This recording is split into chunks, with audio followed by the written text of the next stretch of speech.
everyone. So today we're going to be talking about common mistakes players make in Genshin Impact. These mistakes will probably slow down your game and you won't be able to progress as much.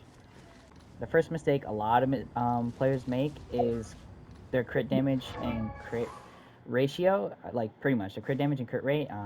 Well, they pretty much invest all of their stats into crit damage. And what you'll see here, I'll show it off really quick, is say they don't have a crit rate weapon or a crit damage weapon and they use like something like the Crescent Pike, and then they don't focus on crit rate. If this was obviously I guess I have decent artifacts and he has his own crit rate, my Zhao, but imagine this was 30%. If this was like 30-25% and you had like a 200% crit damage, people would say, "Oh, my character's going to hit harder." Well, that's not true at all because you're barely going to crit. You have a 30% chance to hit that 200% damage, and it's not really worth it. You're better off always maintaining a 1 to 2 or a 1 to 3 ratio. Something like this, where if I was to pick my deathmatch, is around a 1 to 2 ratio. It's close, like 84 times 2, it's around like 160, close to 170. So I'm a little bit higher, but this is basically a 1 to 2 ratio, and this is kind of what you're looking for. It pretty much just help you out, and you'll be able to get those numbers that you're looking for, consistent damage. That's what you want. You want DPS over high numbers or high damage numbers because DPS just it's better. It's better. You can look it up. That's how it works. If you can't get a crit rate weapon, then get the black cloak weapons or something, depending on it, or something with that can scale your crit damage or your crit rate, anything like that, because that really helps out a lot in building your crit rate and crit damage substats. Getting a crit ratio a 1 to 2 or 1 to 3. And other than that, unless you can get really lucky with your artifacts, like, then you got to keep farming. You need that you just need that ratio, and it'll help you out a lot. You do way more damage. You'll notice that you'll be able to clear things way easier, and that's pretty much it. The second thing I have is when I see a lot of people do this is where they try to build pity on a 5-star banner they don't want. So they'll still see, like, they have, oh, like 14k wishes or 14k primos and like 5 wishes, and they'll summon on this Ayaka banner because they want, say, Ball, like, or whoever it is that comes out in 2.1. They say they want her, but they're like, okay, I'm gonna build pity on this banner so I can get Ball and guaranteed. The thing that sucks about that is what people do is then they get to 75, or they get lucky than what they thought they would, and they say at 60 summons or something, they pull a 5-star Ayaka. They didn't want her, and now all their wishes are gone, and their pity's gone. And that sucks because it's like, especially if you're free to play, that all those primo gems that you grinded for are gone, and now you have to go through all that time to get them back again. And if the banner comes out, you might not even have enough to wish for. So I would say just save your wishes, save all your wishes, save all your primo gems, and just wait.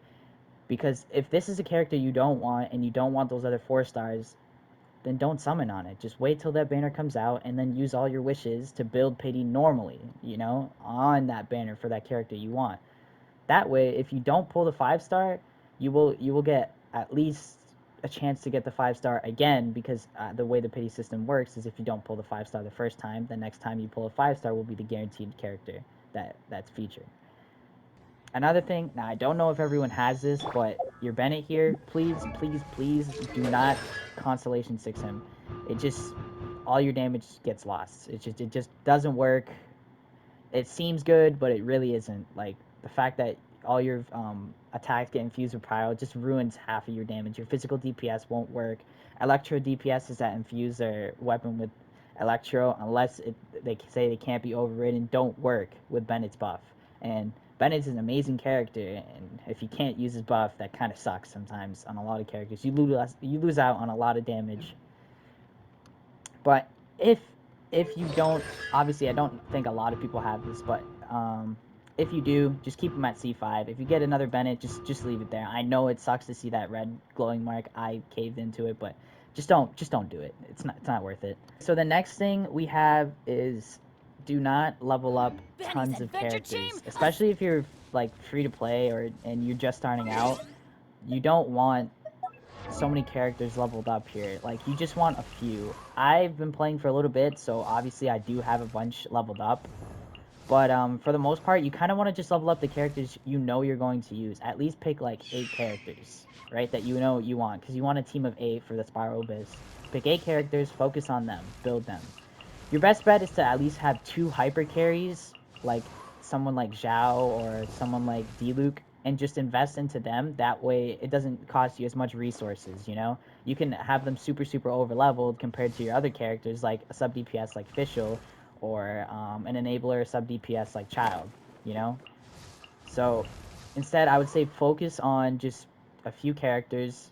Don't go leveling up like Kaching, like every single character you want to level 60. Just your whole roster, because it just doesn't work. You run out of resources, and then all the content will be too hard. You'll hit, and then next thing you know, you hit super high world level. You can't clear it. You're not doing enough damage because your characters aren't ascended and your talents aren't upgraded. Always too. If you are wondering why you aren't doing a lot of damage, make sure your talents are upgraded. Alright, that's a huge part in doing a lot of damage, but just make sure they're upgraded, and also don't invest into so many characters at the same time. Focus on a few.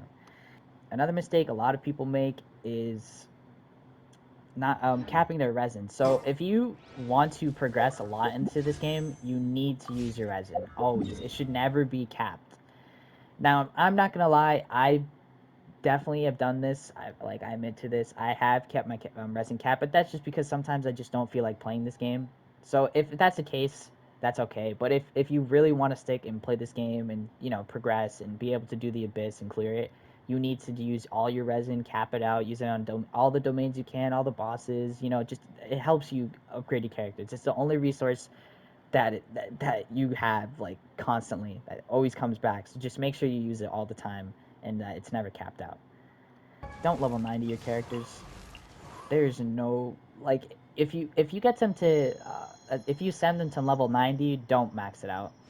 It's not worth the resources. You'll use so many books, so many at like so much more everything, and it's not even worth it because it's not going to give you that much of a DPS increase. The ascension is what gives you more damage at the end of the day. I don't even have like see this main character. I could if I were to max them out, right? Use all these books. I have 400 books, right? Look how much it cost me. 170 books, and it's not even going to be a huge DPS increase. Like if you want to see people level up their characters to 90 and see, they'll show you that it doesn't do anything at all. It's a minimal increase in damage. You're better off just not using these resources at all. Don't level 90 them. Just leave them 80 out of 90. It's perfectly fine. And then focus on another character.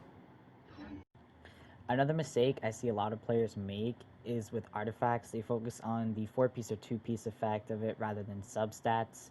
But there are artifacts that actually don't, like, this doesn't actually matter. For example, like the Noblesse set. This is perfect on Bennett. Low investment. You don't even have to level up any of these. You can keep them 0 and just have a 4-piece Noblesse set. And that's perfectly fine on Bennett. He does enough healing and he'll buff your whole team. But that's perfectly fine. But a lot of times people just like to go for that the 2-piece effect or the 4-piece effect and focus on that rather than focusing on substats. Substats are really important on your artifacts, and that's what gets you most of your damage. A lot of times these 2-piece sets or 4-piece sets only give you like a 6% to 10% increase in your damage kind of when you do run them, but that's optimal with optimal stats and the same. That's if you run them if you have the exact same artifacts.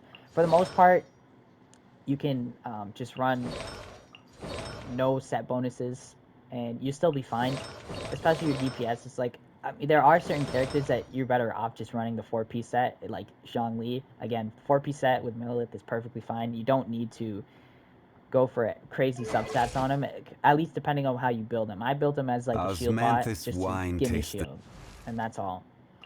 See, he has no crit rate. No, he crit damage. Like you see, this is trash, but same as I remember. that's not his point. He's not for DPSing. He's just for keeping his shield up. Bennett, the same thing. The Noblesse set, you can just give him a 4-piece Noblesse. He's perfectly fine. These are just low investment characters that you don't have to go crazy for, and you'll get a lot out of them. Even the Traveler, I only have an energy recharge thing on him, and he does exactly what I need him to. Just gives energy. He's a battery for my Zhao. But even for Zhao, like I know obviously I have a 2-piece set here, and people are gonna say, "Oh, well, that's where you get all your damage from," but that's not necessarily true. If if you look at my stats here, obviously it's 84% crit rate and 180 crit damage. That's where all my damage comes from the substats that I have and my talents. But that's where it comes from. Your artifact substats. Focus on that before you build set bonuses. For the most part, you want to also stick with one domain, because if you do multiple domains, it's just, I don't know, man. It just never works out, because half the time you pull a freaking, say you pull a Verdescent Feather and it gets these two rolls and rolls all into defense. Yeah, that's literally artifact farming. Getting this like I if you guys saw my previous videos, this artifact, this flower here, cost me like 600 resin. The chances of you getting an artifact that is really really good and that matches the set piece you're looking for is super super rare. Just try and focus either on one domain, and get all those artifacts you can that with good substats, and then when you're far enough with end to end game and you're strong enough, then go for specific set bonuses for your characters. Then do that. And other than that, I mean, I might have missed a few other mistakes that a lot of players make, but I think that's pretty much it.